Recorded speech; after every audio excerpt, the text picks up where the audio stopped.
নমস্কাৰ, হাবিবা পাকঘৰ ইউটিউব চেনেললৈ আপোনালোকক স্বাগতম জনাইছোঁ। আজি এই মাছটো আমাৰ পুখুৰীৰ পৰা উঠাইছে। ইয়াৰ আঁৰত বেলেগ এটা কাহিনী লুকাই আছে। ৰাতিপুৱা মায়ে নামাজ পঢ়িব উঠোতে আগদিনা পুখুৰীত পেলাই থোৱা জালটো উঠাওতে এই মাছটো ফচিছিল। মায়ে মাছটো পুখুৰী পাৰৰ পৰা আনি আমাৰ ঘৰৰ চবকে শোৱাৰ পৰা উঠাইছিল মাছ চাবলে, আৰু আমি চবেই উঠি মাছ চাইছিলোঁ।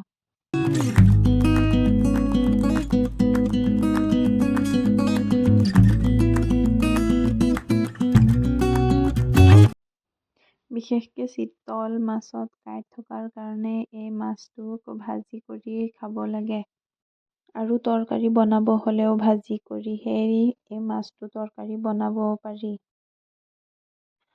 আৰু আমাৰ ঘৰত সাধাৰণতে চিতল মাছ ভাজি কৰিয়ে খোৱা হয়। মাছটো ধুনীয়াকে কাটি বাছি ধুই লোৱা হ'ল।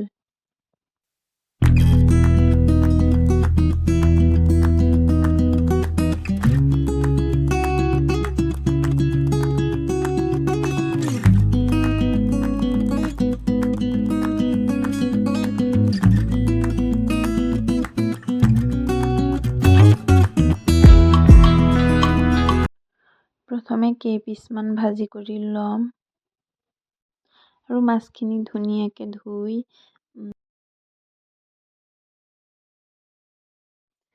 জিৰা আৰু ধনিয়া গুড়ি দিলোঁ, তাৰপিছত হালধি গুড়ি আৰু এতিয়া জলকীয়া গুড়ি।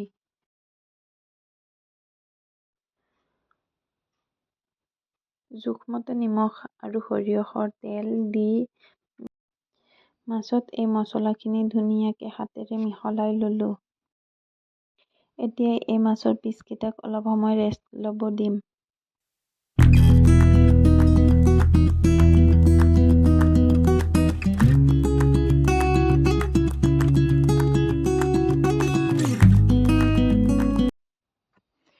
পোন্ধৰ মিনিট পাছত এই মাছকেইটা ৰেষ্ট লোৱাৰ পাছত এয়া ভজাৰ প্ৰস্তুতি লোৱা হ'ল।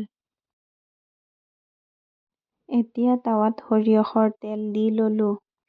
তেলখিনি গৰম হোৱাৰ পাছতে এতিয়া মাছৰ পিচকেইটা এটা এটাকে ধুনীয়াকে দি দিম।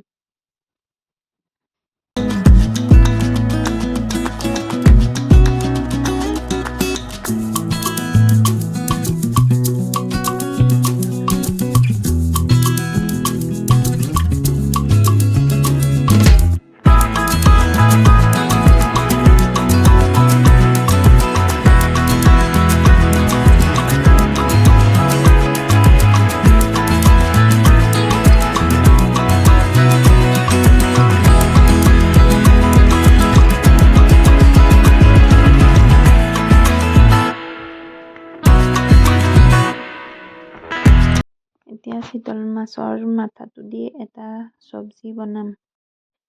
মাছখিনি ধুনীয়াকে ধুই এতিয়া ভাজি ল'ম।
পিঁয়াজ আৰু জলকীয়া কাটি লোৱা হৈছে, আৰু পিঁয়াজ আৰু জলকীয়া দিয়ে এই চব্জিটো বনাম।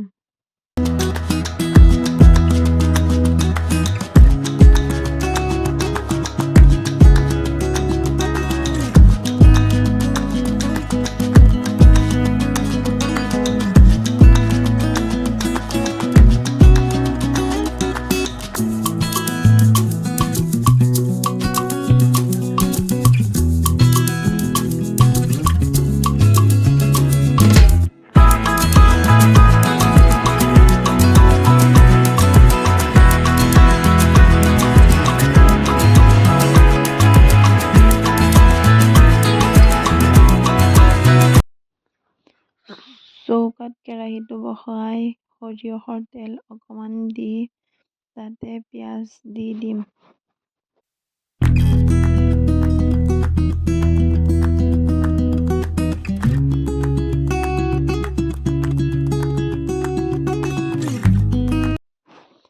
এতিয়া পিঁয়াজখিনি অকণমান লৰাই 1 চামুচ জলকীয়া গুড়ি, 1 চামুচ হালধি গুড়ি আৰু জিৰা আৰু ধনিয়া গুড়ি 1 চামুচ দি সেয়া পানী দি দিলোঁ